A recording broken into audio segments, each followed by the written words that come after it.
भगवान श्री कृष्ण की गोपियों के संग रास रचाने की कथा दुनिया भर में प्रसिद्ध है। कृष्ण का हर स्वरूप, उनका हर रूप गोपियों को इतना प्रिय था कि वे कृष्ण से दूर नहीं रह सकती थी। वृंदावन की हर गली आज भी श्री कृष्ण के रास की कहानियां बयान करती हैं। लेकिन सर्वप्रथम रास का आयोजन कैसे और किन परिस्थितियों में हुआ, रास का वास्तविक अर्थ क्या है, ये सब बहुत कम लोग जानते हैं। चलिए इस वीडियो में जानने की कोशिश करते हैं। वीडियो को ध्यान से लास्ट तक सुने और फिर कमेंट में बताएं कि वीडियो आपको कैसा लगा। चलिए बढ़ते हैं आगे। सबसे पहले आपका ये जानना जरूरी है कि भगवान श्री कृष्ण द्वारा रचाया जाने वाला महारास सबसे पहले शरद पूर्णिमा की रात्रि को संपन्न हुआ था और जिसका संबंध कामदेव द्वारा श्री कृष्ण को दी गई चुनौती से था। वो सब कैसे था ये बताएंगे इस वीडियो के अंदर, बने रहिए मेरे साथ। प्रेम और काम के देवता कामदेव ने जब अपने बाण से भगवान शिव का ध्यान भंग किया तो उन्हें अपनी ताकत पर बहुत घमंड होने लगा था।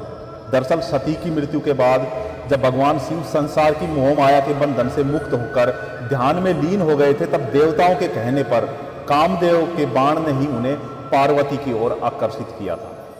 लेकिन भगवान भोलेनाथ जितने भोले हैं, उनका क्रोध भी उतना ही भयानक है।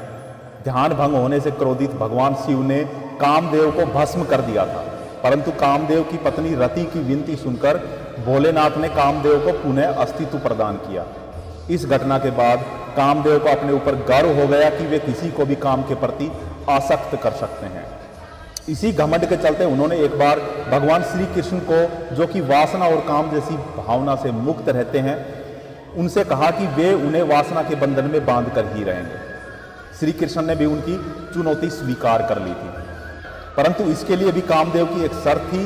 कामदेव ने कहा कि अश्विनी माह की पूर्णिमा की रात वृंदावन के खूबसूरत जंगलों में आकर उन्हें स्वर्ग की अप्सराओं से भी सुंदर गोपियों के साथ आना होगा, जहां कामदेव के अनुकूल वातावरण भी हो और वहां उनके पिता मन की उपस्थिति भी ना हो।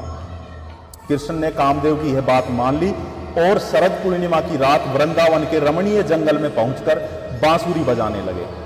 उनकी बांसुरी की सुरीली धुन सुनकर सभी गोपियां अपनी सुध बुध खोकर भगवान कृष्ण के पास पहुंच गई। उन सभी गोपियों के मन में कृष्ण के नजदीक जाने, उनसे प्रेम करने का भाव तो जागा, लेकिन यह पूरी तरह वासना रहित था। उनके मन में सिर्फ और सिर्फ उनके कृष्ण को पाने की इच्छा थी। सामान्य भाषा में काम, क्रोध जैसे भाव जीवन के लिए सही नहीं माने जाते, लेकिन जब बात अपने आराध्य के नजदीक जाने की हो तब कोई भी भाव गलत नहीं कहा जाता।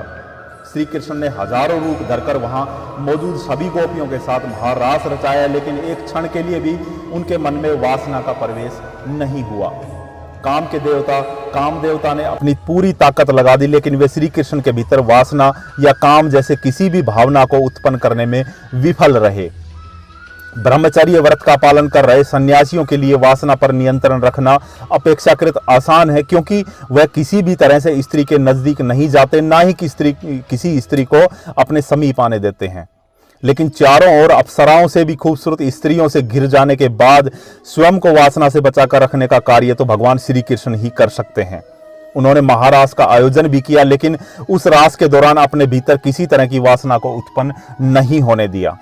इस तरह भगवान श्री कृष्ण ने अपनी सभी गोपियों के साथ रास भी रचाया, उन्हें अपने समीप भी रखा और कामदेव से लगी शर्त भी जीत गए। भक्तों, आपको ये वीडियो कैसा लगा? अपनी राय मुझे जरूर बताना। वीडियो को लाइक नहीं किया तो लाइक भी कर दीजिए और शेयर नहीं किया तो शेयर भी कर दीजिए। मिलते हैं जल्द एक नए वीडियो में, तब तक के लिए जय श्री कृष्णा। भगवान श्री कृष्ण की गोपियों के संग रास रचाने की कथा दुनिया भर में प्रसिद्ध है। कृष्ण का हर स्वरूप, उनका हर रूप गोपियों को इतना प्रिय था कि वे कृष्ण से दूर नहीं रह सकती थी। वृंदावन की हर गली आज भी श्री कृष्ण के रास की कहानियां बयान करती हैं। लेकिन सर्वप्रथम रास का आयोजन कैसे और किन परिस्थितियों में हुआ, रास का वास्तविक अर्थ क्या है, ये सब बहुत कम लोग जानते हैं। चलिए इस वीडियो में जानने की कोशिश करते हैं। वीडियो को ध्यान से लास्ट तक सुने और फिर कमेंट में बताएं कि वीडियो आपको कैसा लगा। चलिए बढ़ते हैं आगे। सबसे पहले आपका यह जानना जरूरी है कि भगवान श्री कृष्ण द्वारा रचाया जाने वाला महारास सबसे पहले शरद पूर्णिमा की रात्रि को संपन्न हुआ था और जिसका संबंध कामदेव द्वारा श्री कृष्ण को दी गई चुनौती से था। वो सब कैसे था ये बताएंगे इस वीडियो के अंदर, बने रहिए मेरे साथ। प्रेम और काम के देवता कामदेव ने जब अपने बाण से भगवान शिव का ध्यान भंग किया तो उन्हें अपनी ताकत पर बहुत घमंड होने लगा था। दरअसल सती की मृत्यु के बाद जब भगवान शिव संसार की मोह माया के बंधन से मुक्त होकर ध्यान में लीन हो गए थे, तब देवताओं के कहने पर कामदेव के बाण ने ही उन्हें पार्वती की ओर आकर्षित किया था। लेकिन भगवान भोलेनाथ जितने भोले हैं, उनका क्रोध भी उतना ही भयानक है। ध्यान भंग होने से क्रोधित भगवान शिव ने कामदेव को भस्म कर दिया था, परंतु कामदेव की पत्नी रति की विनती सुनकर भोलेनाथ ने कामदेव को पुनः अस्तित्व प्रदान किया। इस घटना के बाद कामदेव को अपने ऊपर गर्व हो गया कि वे किसी को भी काम के प्रति आसक्त कर सकते हैं। इसी घमंड के चलते उन्होंने एक बार भगवान श्री कृष्ण को, जो कि वासना और काम जैसी भावना से मुक्त रहते हैं, उनसे कहा कि वे उन्हें वासना के बंधन में बांध कर ही रहेंगे। श्री कृष्ण ने भी उनकी चुनौती स्वीकार कर ली थी, परंतु इसके लिए भी कामदेव की एक शर्त थी। कामदेव ने कहा कि अश्विनी माह की पूर्णिमा की रात वृंदावन के खूबसूरत जंगलों में आकर उन्हें स्वर्ग की अप्सराओं से भी सुंदर गोपियों के साथ आना होगा, जहां कामदेव के अनुकूल वातावरण भी हो और वहां उनके पिता मन की उपस्थिति भी ना हो। कृष्ण ने कामदेव की यह बात मान ली और शरद पूर्णिमा की रात वृंदावन के रमणीय जंगल में पहुंचकर बांसुरी बजाने लगे। उनकी बांसुरी की सुरीली धुन सुनकर सभी गोपियां अपनी सुध बुध खोकर भगवान कृष्ण के पास पहुंच गई। उन सभी गोपियों के मन में कृष्ण के नजदीक जाने, उनसे प्रेम करने का भाव तो जागा, लेकिन यह पूरी तरह वासना रहित था। उनके मन में सिर्फ और सिर्फ उनके कृष्ण को पाने की इच्छा थी। सामान्य भाषा में काम क्रोध जैसे भाव जीवन के लिए सही नहीं माने जाते, लेकिन जब बात अपने आराध्य के नजदीक जाने की हो तब कोई भी भाव गलत नहीं कहा जाता।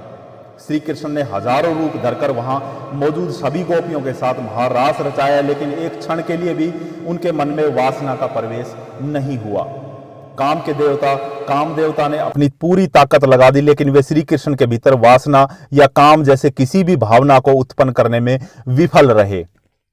ब्रह्मचर्य व्रत का पालन कर रहे सन्यासियों के लिए वासना पर नियंत्रण रखना अपेक्षाकृत आसान है, क्योंकि वह किसी भी तरह से स्त्री के नजदीक नहीं जाते, ना ही किसी स्त्री को अपने समीप आने देते हैं। लेकिन चारों ओर अप्सराओं से भी खूबसूरत स्त्रियों से घिर जाने के बाद स्वयं को वासना से बचाकर रखने का कार्य तो भगवान श्री कृष्ण ही कर सकते हैं। उन्होंने महारास का आयोजन भी किया, लेकिन उस रास के दौरान अपने भीतर किसी तरह की वासना को उत्पन्न नहीं होने दिया। इस तरह भगवान श्री कृष्ण ने अपनी सभी गोपियों के साथ रास भी रचाया, उन्हें अपने समीप भी रखा और कामदेव से लगी शर्त भी जीत गए। भक्तों, आपको ये वीडियो कैसा लगा? अपनी राय मुझे जरूर बताना। वीडियो को लाइक नहीं किया तो लाइक भी कर दीजिए और शेयर नहीं किया तो शेयर भी कर दीजिए। मिलते हैं जल्द एक नए वीडियो में, तब तक के लिए जय श्री कृष्णा।